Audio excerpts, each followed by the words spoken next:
ರಾಜ್ಯದಲ್ಲಿ ಇದೀಗ ಜಾತಿ ಜನಗಣತಿ ವಿಚಾರಕ್ಕೆ ಸಂಬಂಧಪಟ್ಟಂತೆ ಸಾಕಷ್ಟು ಚರ್ಚೆಗಳಾಗ್ತಾ ಇದೆ, ವಿರೋಧಗಳು ಕೂಡ ವ್ಯಕ್ತವಾಗ್ತಾ ಇದೆ.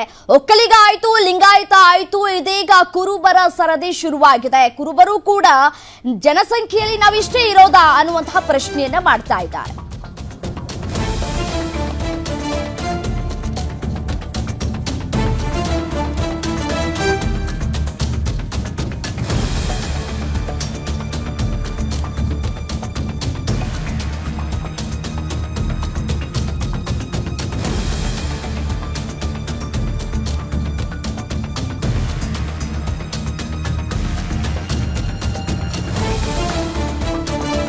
ಇದು ಸಿದ್ದರಾಮಯ್ಯ ಮತ್ತು ಕುರುಬರಿಗೆ ಸಂಬಂಧಪಟ್ಟಂತಹ ಸ್ಫೋಟಕ ಸುದ್ದಿ. ಮುಖ್ಯಮಂತ್ರಿ ಸಿದ್ದರಾಮಯ್ಯಗೆ ಶಾಕ್ ಕೊಡ್ತಾರ ಕುರುಬರು.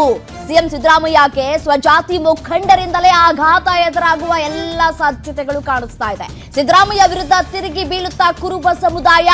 ಜಾತಿ ಗಣತಿ ವರದಿ ಸಂಘರ್ಷಕ್ಕೆ ಕುರುಬ ಸಮುದಾಯ ಎಂಟ್ರಿ ಕೊಡುವ ಎಲ್ಲ ಸಾಧ್ಯತೆ ಇದೆ. ಇವತ್ತು ದಿಢೀರ್ ಸಭೆಯನ್ನ ಕೂಡ ಕರೆದಿದ್ದಾರೆ ಕುರುಬ ಸಮುದಾಯದ ಮುಖಂಡರು.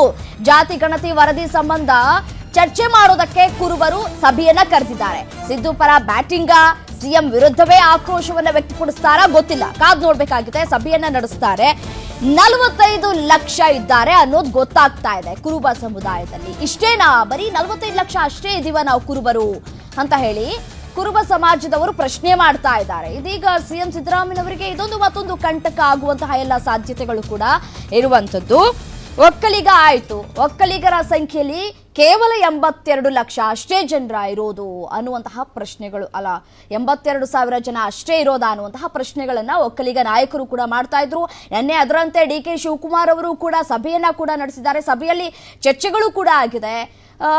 ಇನ್ನು ಮುಂದಿನ ಶುಕ್ರವಾರ ಏನು ಸಭೆ ಇದೆಯೋ ಆ ಸಂದರ್ಭದಲ್ಲಿ ಮಾತನಾಡ್ತೀನಿ ಅನ್ನುವಂತಹ ಮಾತುಗಳಲ್ಲಿ ಆಡಿದ್ದಾರೆ. ಈಗಾಗಲೇ ಲಿಂಗಾಯತ ನಾಯಕರು ಕೂಡ ಇದಕ್ಕೆ ಆಕ್ರೋಶವನ್ನ ಕೂಡ ವ್ಯಕ್ತಪಡಿಸ್ತಾ ಇದ್ದಾರೆ. ಇದರ ಜೊತೆಗೆ ಕುರುಬ ಸಮುದಾಯ ಕೂಡ ತಮ್ಮ ನಿಲುವು ಏನು ಅನ್ನೋದನ್ನ ಇವತ್ತು ಡಿಸೈಡ್ ಮಾಡುತ್ತೆ. ಸಿಎಂ ಸಿದ್ದರಾಮಯ್ಯನವರ ಪರ ಇರಬೇಕಾ ಅಥವಾ ಯಾವ ರೀತಿಯಾದಂತಹ ಹೋರಾಟವನ್ನ ಮಾಡಬೇಕು ಮುಂದಿನ ದಿನಗಳಲ್ಲಿ, ಅವರು ಬರೀ ಕೇವಲ 45 ಲಕ್ಷ ಜನ ಮಾತ್ರ ಇರೋದು ಅನ್ನೋದನ್ನ ಈ ಜಾತಿ ಗಣತಿ ವರದಿಯಲ್ಲಿ ಸಂಖ್ಯೆಯನ್ನ ಕೂಡ ತೋರಿಸಲಾಗಿದೆ. ನಾವಿಷ್ಟೇ ಜನ ಇರೋದಾ ಅನ್ನುವಂತಹ ಪ್ರಶ್ನೆಗಳನ್ನ ಕೂಡ ಮಾಡ್ತಾ ಇದ್ದಾರೆ ಮುಖಂಡರು. ಇದೀಗ ಕುರುಬ ಸಮಾಜದ ಮುಖಂಡರು ಕೂಡ ಇವತ್ತು ಸಭೆಯನ್ನ ಕೂಡ ಕರೆದಿದ್ದಾರೆ, ಸಭೆಯನ್ನ ಕೂಡ ನಡೆಸ್ತಾರೆ.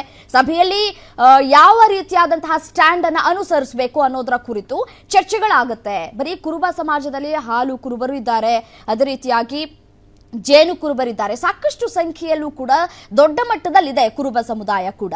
ಆದ್ರೆ ಯಾಕೆ ಇಷ್ಟು ಕಡಿಮೆ ಸಂಖ್ಯೆಯನ್ನ ತೋರಿಸ್ತಾ ಇದೆ ಅನ್ನುವಂತಹ ಪ್ರಶ್ನೆಗಳು ಕೂಡ ಇದೀಗ ಕುರುಬ ಸಮಾಜದ ಮುಖಂಡರು ಮಾಡ್ತಾ ಇರುವಂತದ್ದು. ಇವತ್ತು ನೋಡೋಣ ಏನಾಗತ್ತೆ. ಸಭೆ ಕರೆದಿದ್ದಾರೆ, ಅವರ ಸ್ಟ್ಯಾಂಡ್ ಏನು, ಅವರ ನಿಲುವೇನು ಅನ್ನೋದು ಗೊತ್ತಾಗತ್ತೆ.